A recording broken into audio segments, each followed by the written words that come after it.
NBA All-Star Game is coming to the Intuit Dome in 2026. The WNBA is back in action tonight after a month-long break for the Summer Olympics. The LA Sparks are at home tonight against the New York Liberty, the best team in the WNBA. The Liberty are 21-4, the Sparks are 6-18. They are 4 games behind the Chicago Sky for the 8th and final playoff spot. 6 p.m. tip-off tonight for the Sparks in New York at Crypto.com Arena.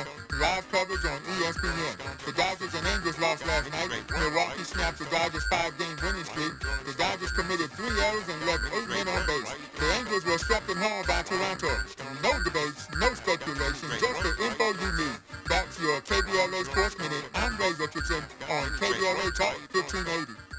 KBLA Talk 1580 invites you to join us for a book party celebrating The Covenant with Black America 20 years later. Almost 2 decades ago, the Covenant book, compiled and edited by Tavis Smiley, climbed to number 1 on the New York Times bestsellers list and stayed there for weeks. The first book by a black-owned publisher to achieve such a feat.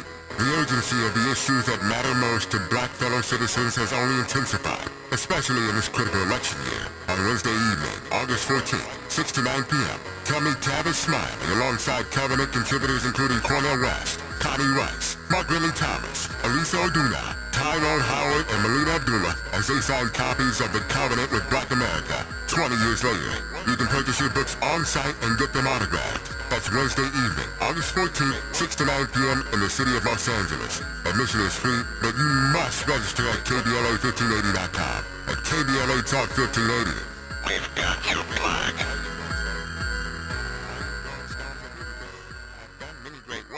First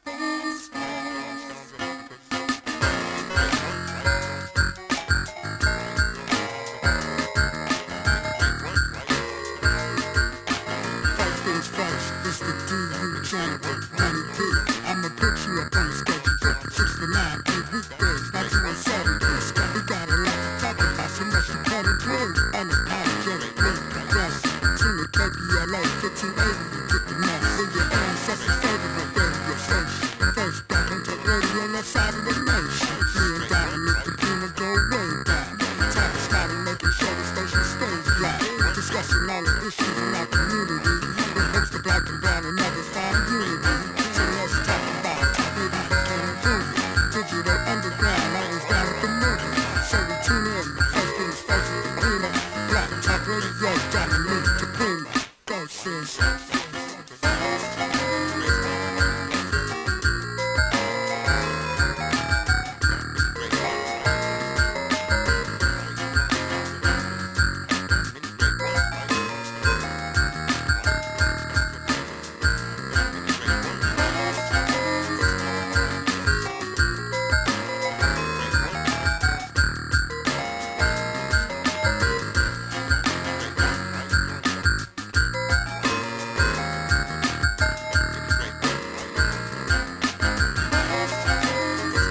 KBLA Talk 1580. Good morning and God bless.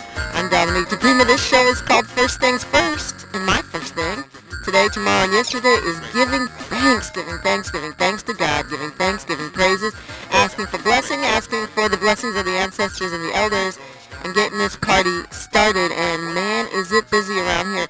I think it's kind of a preview of coming attractions because next week is the Democratic National Convention, and we will be broadcasting from there, and it promises to be quite a lot. So think of it as a preview of coming attractions.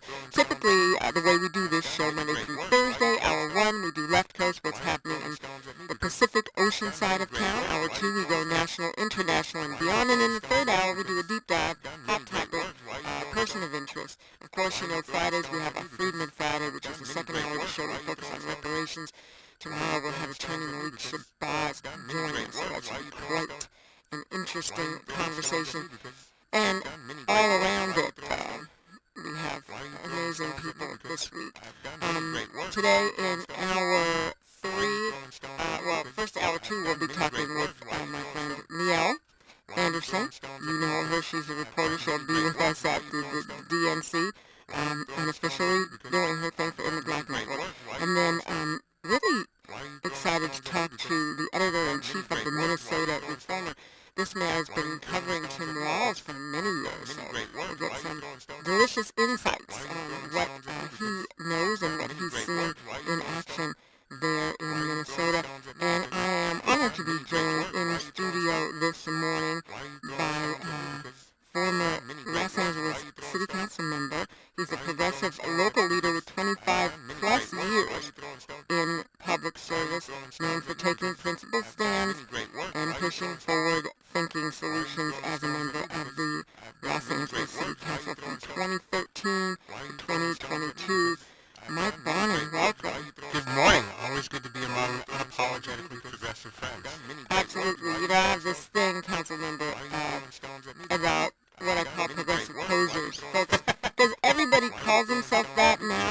based on the West Coast, but the policies don't always match. No, they really don't.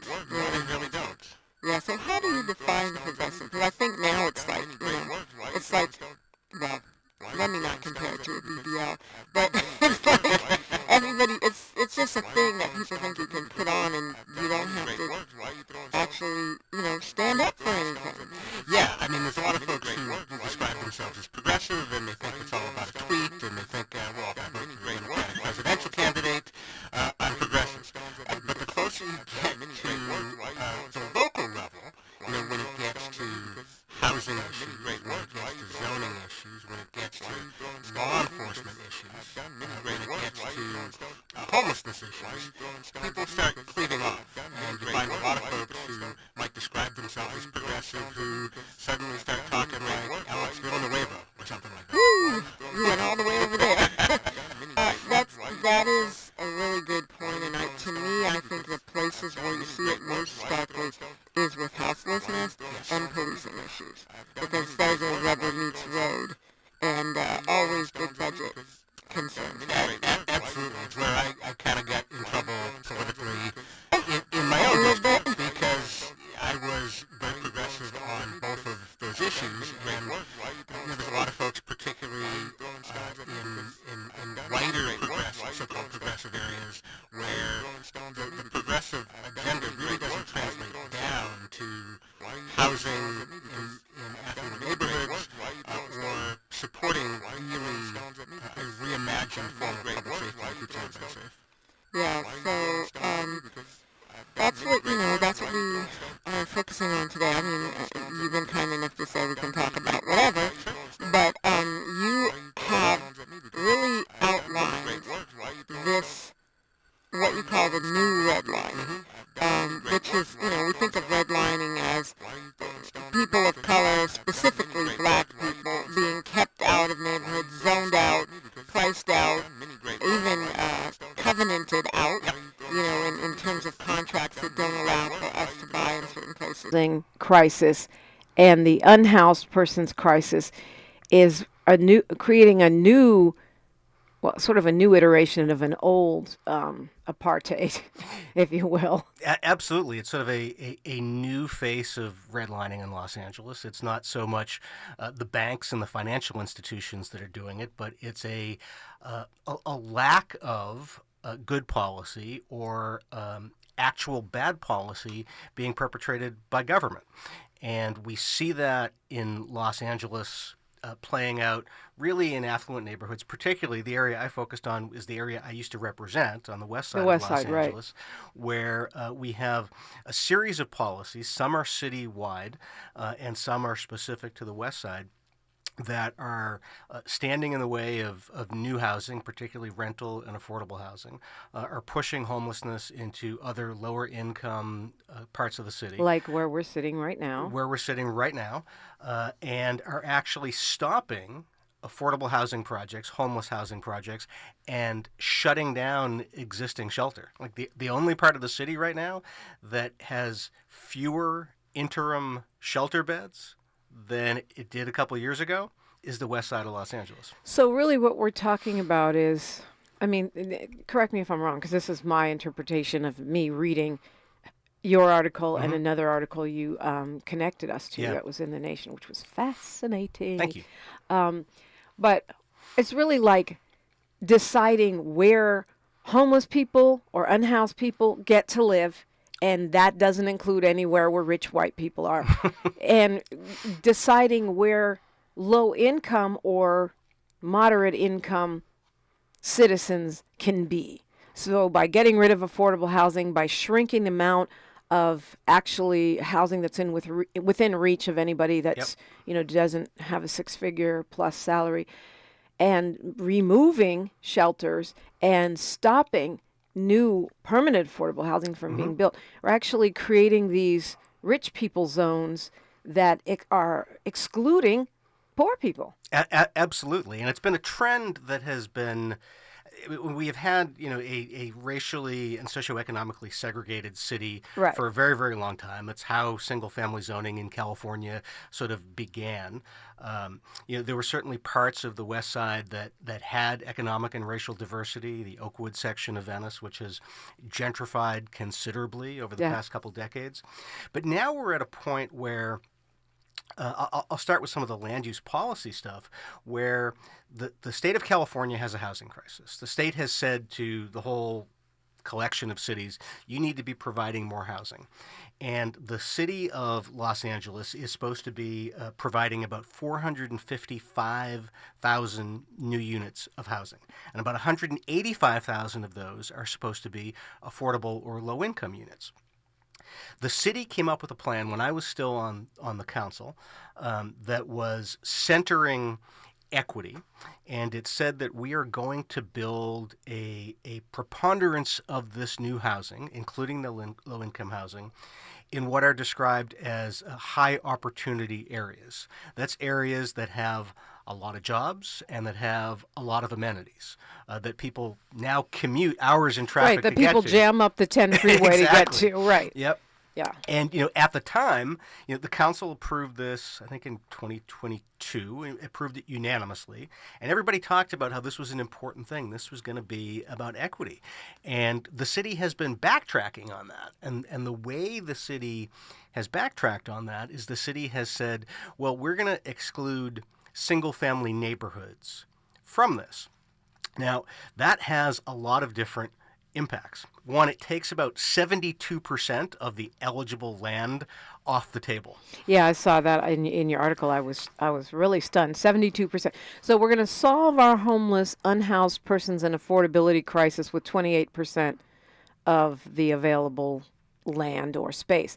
When we say single-family neighborhoods, that's defined by the majority of the housing being built for one family. Like houses as opposed to apartment buildings. Yeah, it's how the words. land is zoned. So Okay. some places that may have a single family home on it, one home, but it might be zoned for an apartment building, and you could build one there by right. But this huge swaths of the city, particularly the West Side, San Fernando Valley, that are single family zones, and it's about 72% of the developable land in the Wow, city. that's a lot. When you take that off the table, Mm-hmm. there are racial and economic impacts. So the areas of the city that are off the table, if you don't do those areas, are disproportionately white and disproportionately wealthy. The areas off the table have a household income over $100,000 by average and are twice as white as the other neighborhoods, which happen to have a household income on average in the 60,000s. It's pretty stark, and it's a significant backtracking from what the city has committed to. Yeah. And not only does it not provide housing, rental housing, teachers, nurses, dental assistants, what have you, essential workers in affluent areas or on the West Side, but it actually then intensifies the pressure for demolition and building of new units in communities like South Los Angeles. So it actually has the impact of not only not building where it needs to be built, but gentrifying the areas that are already being subject to intense pressure. Right. So we can, conceivably we could all be the new Soweto. 800-920-1580 if you want to weigh in. We're talking with Councilmember Emeritus Mike Bonin. And, I got a lot of questions about this, but we'll keep it coming when we come forward on KBLA Talk 1580. She's reclaiming her time on KBLA Talk 1580. More First Things First with Dominique DiPrima when we come forward.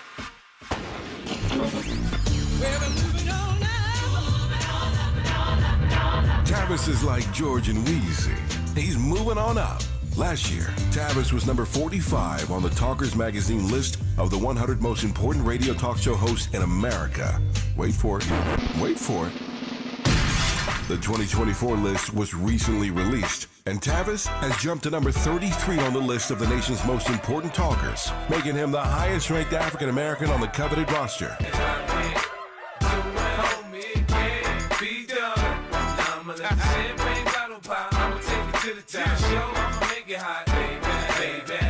Congratulations to Tavis Smiley from all of us at KBLA Talk 1580. We've got you black.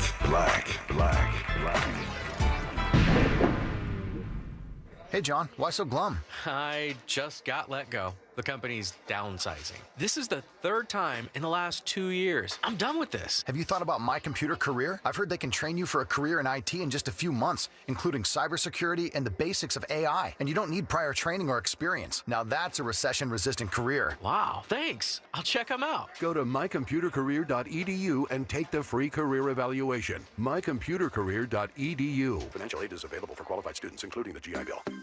On your period, sudden gushes happen without warning. But now, you can say goodbye to stand-up gush fears, thanks to Always Ultra Thins with rapid dry technology. It absorbs gushes 2 times faster than the leading store brand and gives you up to 100% leak-free protection. Hello, clean and comfortable with Always Fear No Gush.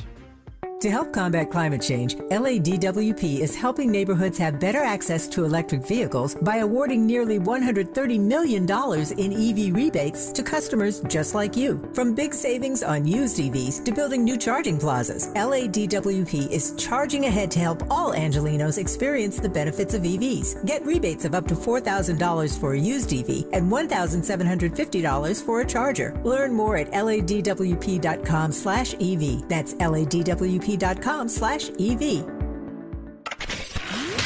got a lot to talk about. Race, culture wars, political turf battles, criminal justice and injustice, the courts. These are the conversations you won't hear elsewhere. My guests are leading journalists, celebrities, and sports figures, elected leaders, and influencers. They aren't afraid to get into it and say the quiet part out loud. With Ariva Martin in real time, your commute just became the most engaging part of your day. Tune in weekdays from 4 p.m. to 6 p.m. or find us on YouTube. Ariva Martin in real time, when you want it straight, no chaser. Unapologetically progressive. KBLA Talk 1580. We've got your black. Your ancestors' favorite radio station. And your favorite morning show host. Let's get back to Dominique DiPrima right now. Right now we're with Councilmember Emeritus Mike Bonin, and he's a longtime activist, very, very grounded in housing issues and houselessness issues. And you have been writing about what you call the new redlining. Yes. So the reason I say Soweto, it's because these shanty towns, or even, when Miles and I were in Kenya in June, there are these massive, what they call slums, where everybody poor lives there and they all can go work wherever they can find work, but they're not really de facto allowed out. Yeah. When I first moved to LA, I was shocked at how I call it a city of exits. Like everyone sticks to their exit. Mm-hmm. And since San Francisco, where I'm from, is more of a, public transport city, you see people on the trains, you see people walking on the streets. Here, you can live a totally segregated existence. Oh, yes, you can. And what's interesting is I don't know how much better it's gotten since I got here in the 90s. I've been here since the 90s, and I don't think it's gotten much better at all. But there's a better way to do it, right? I just came back from a week studying the housing model that they have in Vienna. Mm-hmm. And they call it social housing there. I read about that. It's mixed income, economically integrated, publicly financed housing, and so it's not housing projects, because you have different income levels and different ethnic groups in the same government-owned housing? Exactly. Over 60% of the people in Vienna live in this type of housing, and it comes, they locate it near supermarkets, they have kindergartens or daycare centers built into it. They're very thriving communities that people there love. And one of the things that makes it successful is it's not just low income, it's middle income. And people can hand down the units to their children. And because it's mixed income, like everybody has a stake in making it successful. And you really can't tell somebody's income based on the neighborhood they live in Vienna. How different is that from Los Angeles? Very different. I had someone in my DMs actually on Instagram asking me that. How do you tell what are good indicators of a person's class status in the U.S.? And one of the things I said was zip code. Yeah, sure. But it doesn't have to be that way, is what Right. you're saying. No, it doesn't. It doesn't. And as a consequence, their neighborhoods are also not an indicator of, as I said, income, but it's also not an indicator of health outcomes or any of the other things Or that are a consequence. services, I'm Exactly. sure. Yep. Yeah. Yep. When I first moved to the Crenshaw district, you couldn't even get delivery food or a cab. Now, with the ups and downsides of the gig economy, you Yeah. can get any kind of food now, and you can definitely get a ride to the airport. Yes, you can. When I first moved to the Crenshaw district, I missed 2 planes trying to wait for a cab. Yeah. And, even in San Francisco, we didn't have, not to idolize San Francisco, by the way, we had our own problems. But one of the things that I found troubling about this, the states, they do have, the state does create an obligation for various communities to come up with a plan. Yes. This is how we're going to build more housing. This is the ratio of affordability to not so much. Yep. And some cities like, I believe Huntington Beach, like I know Santa Monica, just ignore that requirement. There are a lot of cities that have been ignoring this requirement, and a couple things are happening. One is the state has been taking some of them to court and winning, which is Yay. great. The other is, we saw this in Santa Monica last year, is there's a nuance of state law that they call the builder's remedy, whereas if the city is not rezoning to the standards they're supposed to, a project can be deemed approved without city approval. So all of a sudden in Santa Monica, which currently has an anti-housing majority on their council, there were these 3 massive projects that were deemed approved, and it caused the population to freak out. And so as a consequence, Santa Monica is now updating stuff to make it easier to meet their housing goals. But we talked about the difference earlier in this conversation about saying you're progressive and being progressive, right? In 2022, the city said, we're progressive. We're going to do our part, right? The city said, we're going to build in high opportunity zones. Now, there's 2 different policies where the city is backtracking on that. The mayor, at least for now, has exempted the single-family zones from her executive order about streamlining affordable housing. But bigger than that, the city's housing plan, its housing element that's supposed to do those 500,000 units, that is now taking those single-family neighborhoods off as well. And it's going to get us in as much trouble with the state as Santa Monica or Huntington Beach is, because the state law requires that you affirmatively advance fair housing goals. Right. And by refusing to build in those areas, you are reinforcing the patterns of segregation. I mean, it is on the mayor. The mayor could force the envelope. Would she stay in office if she did that? I don't know.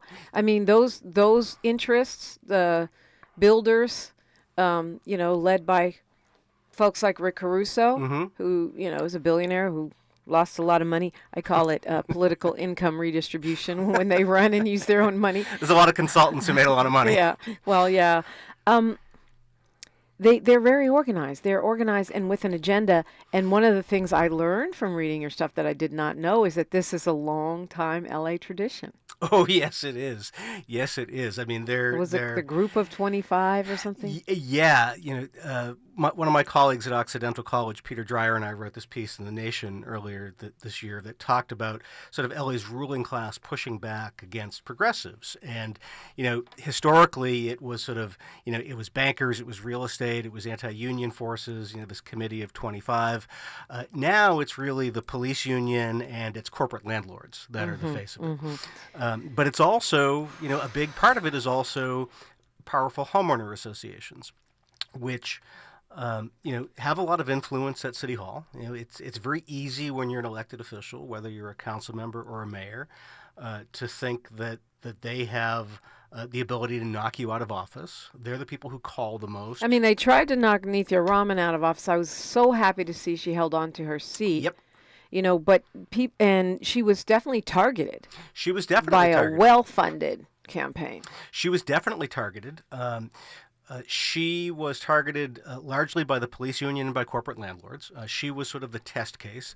There's this shadowy dark money group called Thrive LA out there right now that aligns with those two groups, and they're trying to take the progressives out of City Hall. They'll be coming after Eunisses Hernandez and Hugo Soto Martinez. Pretty soon they may have to come after the whole city council if we keep going the direction we're going. If we're lucky. If Isabel Jurado wins, which I'm hoping. Fingers crossed on that one. Yeah. Doing a lot of work on that one. I'm sure you are. Yes, after, I am. Being a target of that shadowy conversation that that caused the upheaval at City Hall and the resignation of the council Isabel president. would be a transformative figure at City I Hall. I interviewed her on the show, and I wasn't expecting such a brilliant and humble mind. She's phenomenal. She really is brilliant and humble. Really couldn't be a more stark contrast to the incumbent. Because he is neither.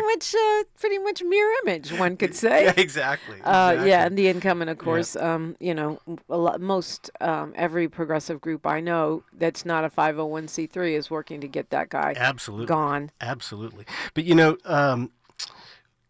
we've talked about the land use policy, but I want to say a few words about the actual homelessness stuff as well, because, we're at a point, as I say in my Substack piece, we're in an era where the mayor has set a very ambitious agenda framed by the idea of locking arms. And almost every part of the city is stepping up to address homelessness, right? The mayor has been making huge progress. We're now seeing a turn in the numbers. She's getting people off the streets.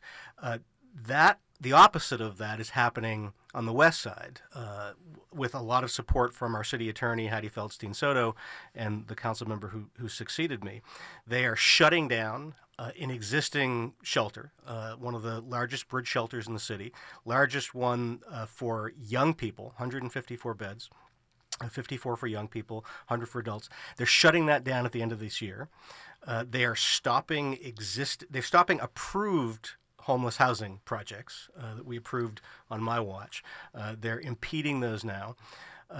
And they are pushing even through the mayor's good efforts, they're pushing people from the west side into South Los Angeles or East Los Angeles. We see it. We feel it. Yeah, we got news, traffic, and sports right here. But I want to ask you on the other side, under what pretense is that happening, and what can be done about it? Yep. Because at a time when it's not hard to see the need, why would you stop progress? We'll look at that and more when we come forward on KBLA Talk 1580. More of First Things First with Dominique DiPrima when we come forward.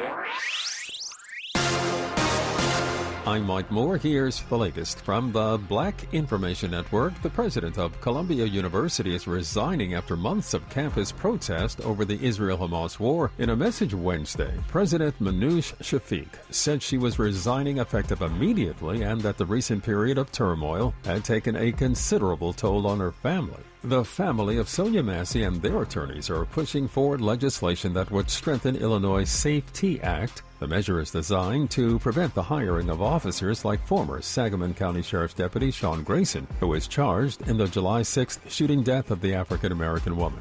Big Lots is closing more than 300 stores, about a quarter of its locations in the U.S. The move comes after the chain warned that ongoing financial issues put it in substantial doubt. And that's the latest. I'm Mike Moore from your 24/7 news source, the Black Information Network and BINnews.com. Back to school is a breeze at your local Amazon Fresh grocery store. Save up to 50% with select Prime member deals this school year. Save big on back to school at your local Amazon Fresh grocery store. Find a store near you. Is this the time? This is the KBLA Sports Minute with Ray Richardson. The Clippers' new home, the Intuit Dome in Inglewood, opens today. Capacity 18,000. First event in the $2 billion arena is tonight's Bruno Mars concert. First home regular season game for the Clippers is November 22nd against Sacramento. The NBA All-Star Game is coming to the Intuit Dome in 2026. The WNBA is back in action tonight after a month-long break for the Summer Olympics. The LA Sparks are at home tonight against the New York Liberty. victory, the best team in the WNBA. The Liberty are 21-4. The Sparks are 6-18. They are 4 games behind the Chicago Sky for the 8th and final playoff spot. 6 p.m. tip-off tonight for the Sparks in New York at Crypto.com Arena. Live coverage on ESPN. The Dodgers and Angels lost last night. Milwaukee snapped the Dodgers' 5-game winning streak. The Dodgers committed 3 errors and left 8 men on base. The Angels were swept at home by Toronto. No debates, no speculation, just the info you need. That's your KBLA Sports Minute. I'm Ray Richardson on KBLA Talk 1580.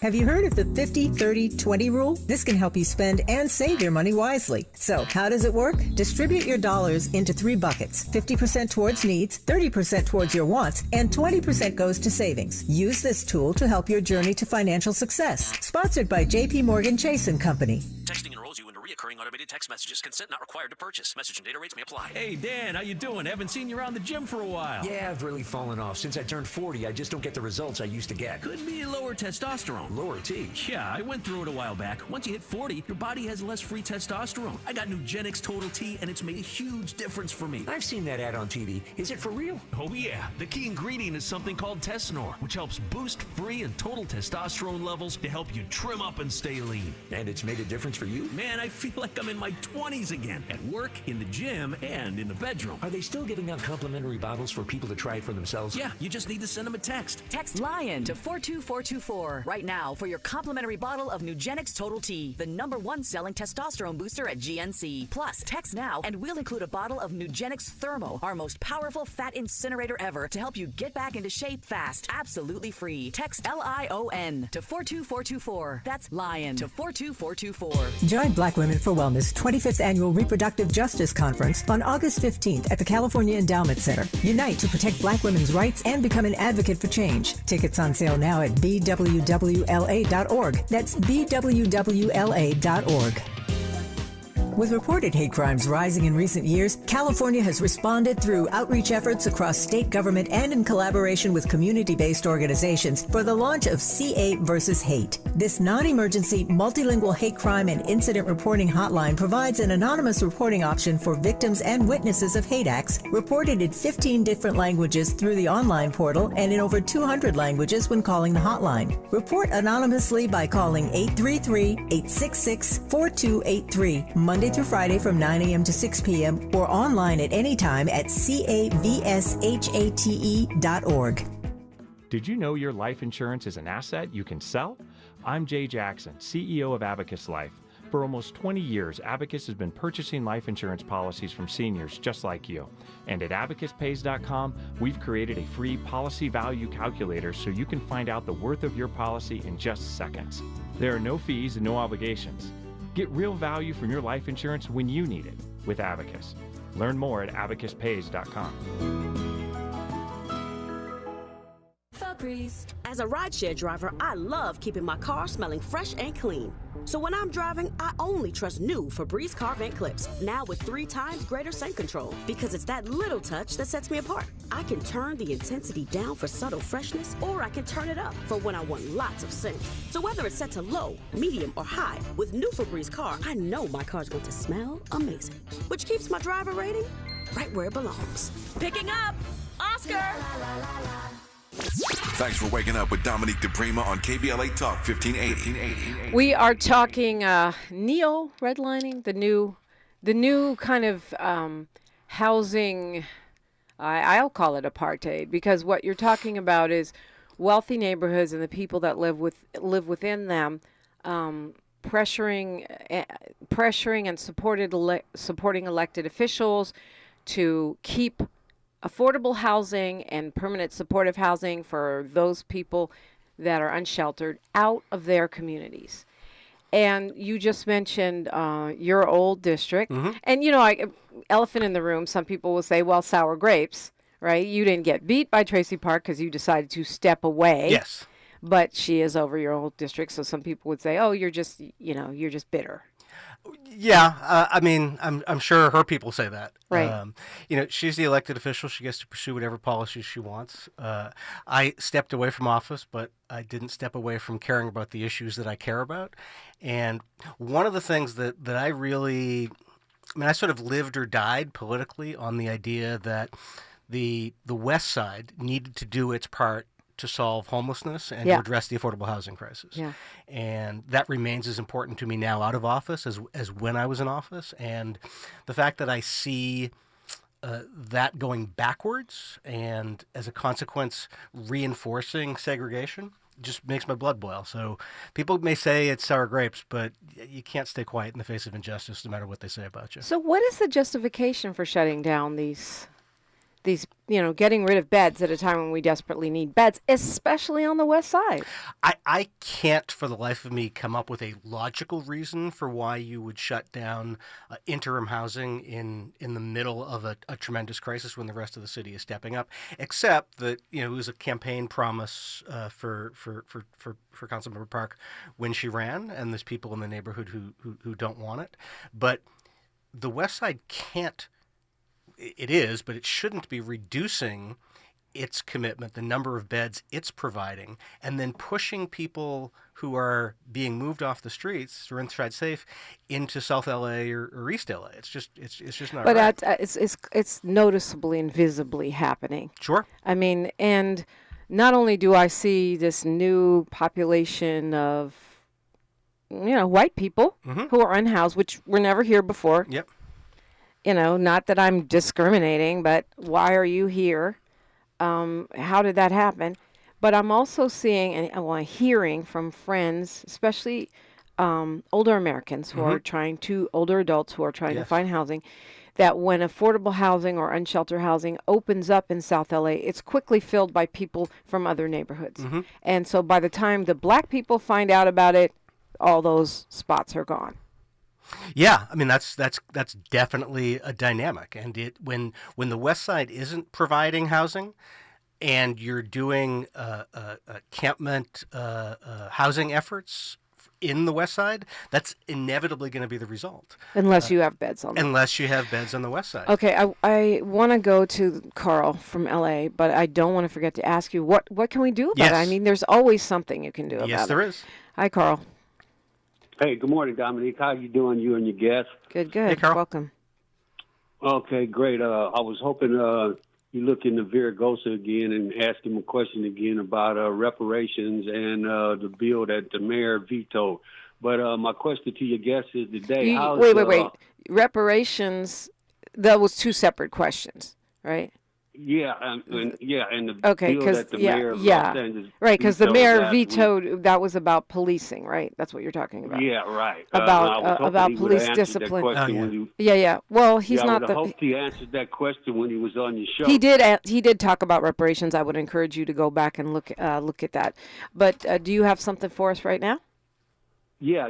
I wanted to know about the housing authority over on Wilshire. How much of this is going to include Section 8 housing vouchers and emergency housing vouchers? Because, it's a lot of single men and a lot of single women now and a lot of married couples that don't have children and they need housing and being pushed out of the West Side, losing Section 8 housing vouchers and emergency housing vouchers. I want to know, is the mayor of Los Angeles or city council members going to look into that? If you lose your job, does the rent go back down because you lost your job under a Section 8 housing voucher?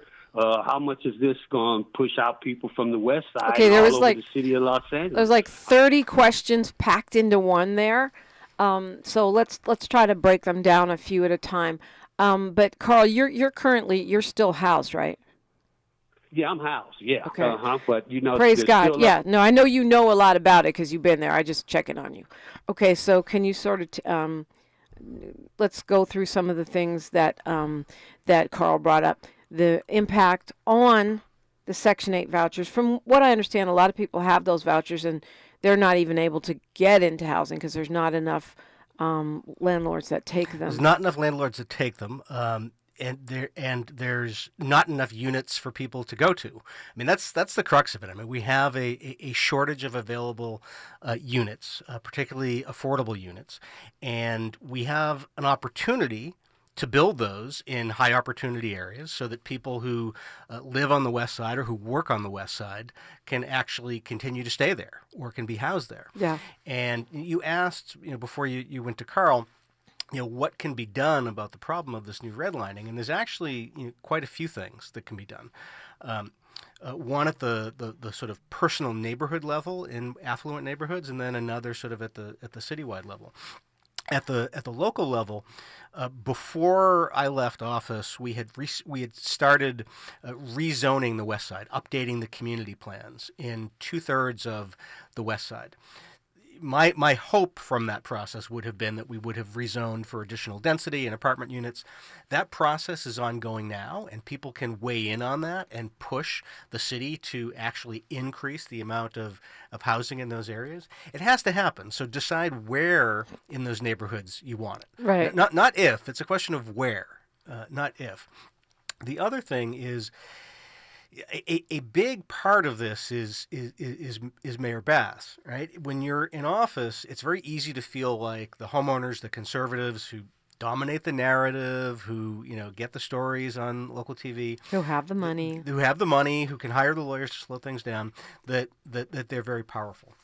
They are not the majority, right? Polling 85% of Angelenos say they support more affordable rental housing in their neighborhoods. 2/3 say they want to make it easier to build rental units or provide supportive housing in their neighborhoods. Even when AIDS Healthcare Foundation in 2017 tried to stop development in most of Los Angeles, even the West Side, Council District 11 that I represented, Council District 5 that Paul Koretz represented, voted against that, right? People get that we need housing. People want their kids, if they go to college here, to be able to live here. And I think the mayor was elected by a very commanding majority. I think people who backed her support more housing. And I think if she takes on this battle, we will have her back. We support this mayor. We want her to succeed. And she's got some big problems to deal with. She's got to get the city ready for the Olympics. She's got to deal with homelessness. But the World Cup. Yep. But her homelessness agenda won't be successful unless we take on this issue of where the housing is going to be, and unless we make sure that every part of the city is part of the solution. And I think we need to let Mayor Bass know we got her back on this, and we'll stand with her. So weigh in on zoning with your council persons, and weigh in on where the housing goes. Yep. And the fact that, yes, you're right, because the data is showing that, the polling is showing that people do support housing. It's developers and corporate landlords. I'm not sure if you know this. My brother, Mike Bonin, is the mayor of Newark, New Jersey. Oh, wow. And Raz Baraka. One of the things that he's taken on is this incentivizing of individuals to buy apartment buildings and houses, and the disincentivizing of corporate landlords. Yes. By, charging them more, making it harder for them to purchase housing. And I wish we could do some of that in the city of Los Angeles, because I feel like one of the big problems that I hear from people trying to rent is that there's price gouging going on. Yes. People are being charged to apply to houses, apartments that are already rented. Yep. So they're racking up hundreds of dollars in fees just to look at apartments that aren't even available. Yep. And that there's all kinds of shenanigans going on with price fixing and gouging. There's a whole series of things Los Angeles can do, and if we get more people like Isabel Urado elected, we probably can do them. One of them is to do what they're doing in Newark and crack down on sort of the corporate-owned housing. Different cities are trying different strategies. LA can lead on that. Another thing we can do is we could revive a proposal I had put in the hopper before I left, to put a vacancy tax in place in Los Angeles. I loved that. I loved that idea so much. They're doing it in Oakland. They're doing it in Vancouver. They're trying it in a few other cities. We've got a lot of corporations. We've got a lot of VCs. We've got a lot of foreign investors who are purchasing land and just leaving it vacant. Right. And in all these luxury apartments. Yep. So, and the other side of that coin, and I have friends that are landlords that call me when I have tenants' rights folks on and stuff, and they say it's gotten to be too unfair. If you're a mom and pop landlord, or you own one unit, or one building, you have to pay thousands of dollars if you want the people to move, even if you want your son or daughter to move in. the tenants, the balance of power is shifted too much to where landlords, if you're a small landlord, it's hard to survive. And we saw that with COVID, where landlords, mom and pops, had to take on a lot of the burden. Yeah. I mean, one of the things that happens is, we unfortunately lump the small landlords in with the corporate landlords, right? Yeah. There are more small landlords than corporate landlords. Still. But in Los Angeles, more of the units are owned by the corporate landlords, right? Because they own more. Bigger buildings. Bigger buildings and all that.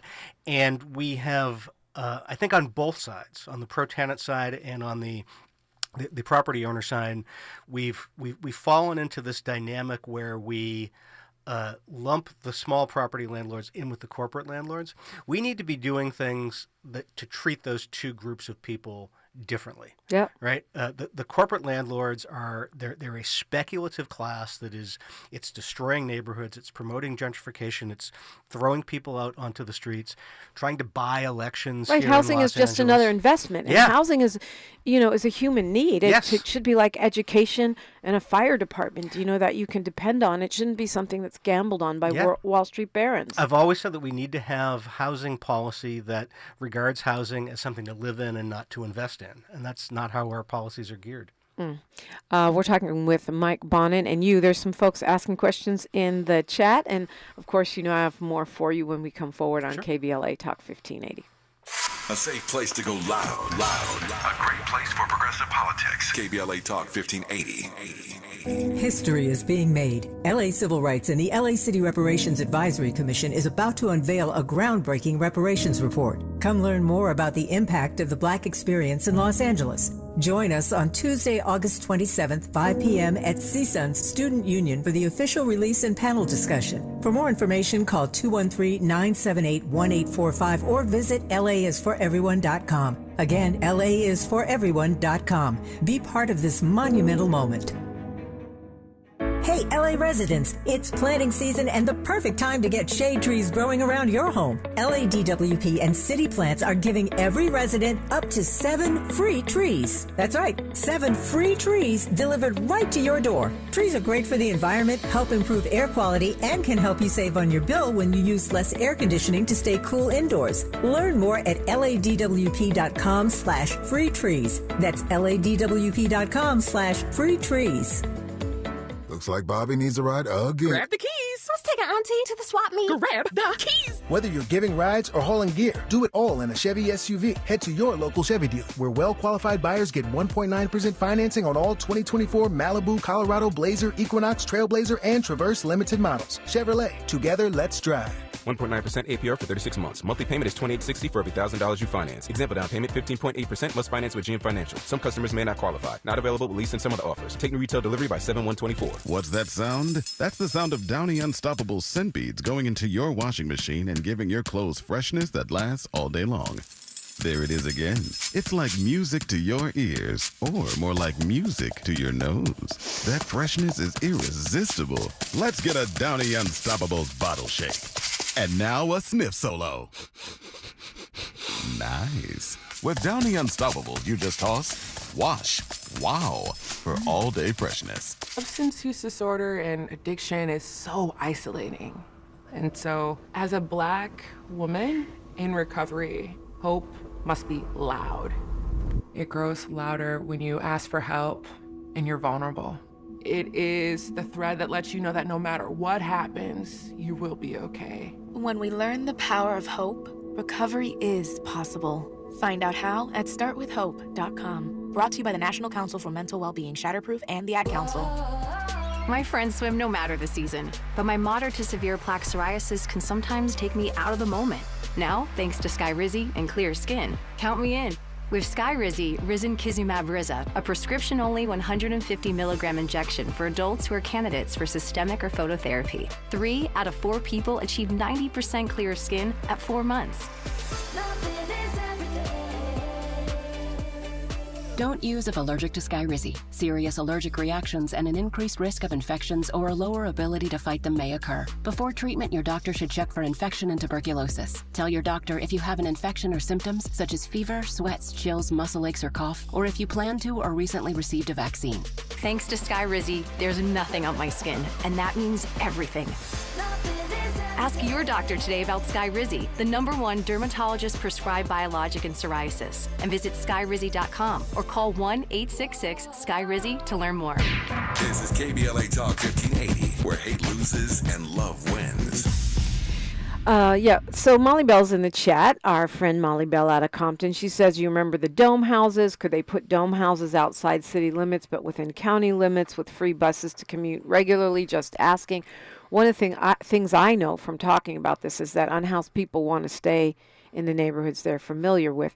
But, we remember experiments like that. I was asking you about the tiny houses. Sure. Are those things solutions? No, they're certainly not a solution to dealing with the problem of redlining in Los Angeles, right? In a way that reinforces it. Just, import or export low-income people Send everybody out to into an the army desert. base or, All these sort of stopgap solutions people talk about, it's a hell of a lot easier to just zone the city so that you can actually build more housing, right? Right. That's the thing to do. Okay. Real housing. So, questions. Are we doing enough really bold moves like, I always talk about those graffiti towers. Mm-hmm. Why can't we seize those? Why can't we repurpose malls that are sitting there half empty? We should do a hell of a lot more of that. I think that's really going to be the test and the measure of the mayor's second half of her term, right? She's done a great job moving people into interim housing. We need the permanent housing. What are the obstacles to doing something like that? Well, the obstacles are, one, we don't have land that's properly zoned to build more stuff and to provide more stuff. So all those sort of ghost skyscrapers that are sitting there not doing much in downtown, they're not zoned for housing? Those we'd have to purchase. Right. Or if they're unwilling to sell, we'd have to take by eminent domain, right, which takes a few years. People tend not to want to do the things that'll take a few years, but, this is a crisis. This is an epidemic. I think we need to be doing the immediate and the interim. Because if you look at HHH, we're finally starting to see some of that housing come online that we've been complaining about not coming online. Yep. So we need to do the things now that'll make housing come online in another few years, so that it's a continuous. This is another question that I don't understand. I walk around Crenshaw, drive around. I see so many apartment buildings going up. They're like boom, boom, boom everywhere. We don't know who those are being built for, who owns them, and who has access to them. It seems like we should have housing stock. I feel like I'm seeing stuff built everywhere. Is it because it's not affordable? Yes, a lot of it is not affordable. There's a huge number of vacant units in Los Angeles. If we had a vacancy tax, that might either give us a revenue source for more affordable housing or incentivize landlords to lower rent and put them back on the market. A lot of folks are just holding them and land banking them. I mean, are they waiting till like all the black people die and all the poor people die? I mean, what's the? I don't understand the math behind that. Let me build something and keep it empty? I can't comprehend the math either. I think a lot of them were probably hoping to do, short-term rentals, and the city does a pretty poor job of enforcing its short-term rental ordinance. Like the Airbnb type stuff. Right, which is the ADU in-law apartment sort of easing up of those. Is that helping? I don't know that it's helping that much. I mean, it's a good thing. Right. My next door neighbor is in the process of building one that, their college-age daughter will live in for a while, and then, they'll probably switch as they get older, and she'll raise her family in the main house, and they'll live in the granny flat. But that's a drop in the bucket, right? I mean, we need to be there. There's a real potential to increase housing in Los Angeles by hundreds of thousands of rental units if we just build on the land that we have available. Really the solution is building. I've heard, I think in San Francisco, where they were subsidizing middle-class people to live in the luxury housing so they could free up the middle-class housing for low-income people. Yeah, I mean, that's sort of a variation, not a particularly well executed one, on this idea of social housing that they have in Vienna, right? Where what we should be doing is we should take some of the dollars from Measure ULA that the voters approved, and we should the mansion tax, and we should use that to purchase or build new buildings, use them as social housing, and we should use some of that money to do master leasing of existing units. So the city should go out and rent, a couple entire apartment buildings, so that when the mayor moves somebody into a hotel from inside safe, you then have a unit for them to move into, and you can open up the hotel for somebody else. Yeah. The county has a very successful program that nobody ever talks about. The master leasing. Yeah, the Housing for Health program, which somebody is homeless, and then you actually have a place for them to go. And it makes it easier for the small landlord, right? They don't have to deal with the bureaucracy. They don't have to lose a month's money while the paperwork's being worked out. The city becomes, or the nonprofit becomes, the middleman, makes it easier for the landlord who owns it, and also makes it easier to move somebody off the street. So in other words, the landlord is renting to the city. Yes. Or the nonprofit organization that owns that housing is renting to the city. Yes. What about, taking some of these big houses and creating, I'm thinking, of older adults and also young people, like the boarding house model of the old days, where there's a kitchen and that's shared and folks are in different rooms. I love that model. I think there's various forms of shared housing that work. Doesn't work for everybody, but two populations that you just talked about, young people who are used to roommates and seniors who are desperate for a sense of community and support. I think those are really great ways to go. And the St. Joseph Center, back when Valicia Adams, who's now at LASA, was running it, they started purchasing a bunch of buildings like that in South LA, where it might be 8 units, individual rooms with a shared kitchen and a common space, Right. and people built community, and it was pretty successful. We just got about a minute here, and I got 100 questions, so maybe I'll lure you back. How do you feel? Do you feel hopeful? Do you feel like, how do you see where we are right now? I'm always hopeful. I'm strategically pessimistic, but I'm at my core optimistic. I'm feeling very optimistic about the presidential race at the moment, and I'm feeling optimistic that Marquise Harris Dawson is going to be council president in a few weeks. I'm feeling optimistic that we have a growing progressive bloc on the council. I feel optimistic that Isabel Jurado will defeat Kevin De Leon, and then we can get some stuff done. And I'm optimistic about that. A lot of hard work, but optimistic. That's a lot of hard work, and I think it's, I thank you for coming in. Sure. It's nice to sit across from you.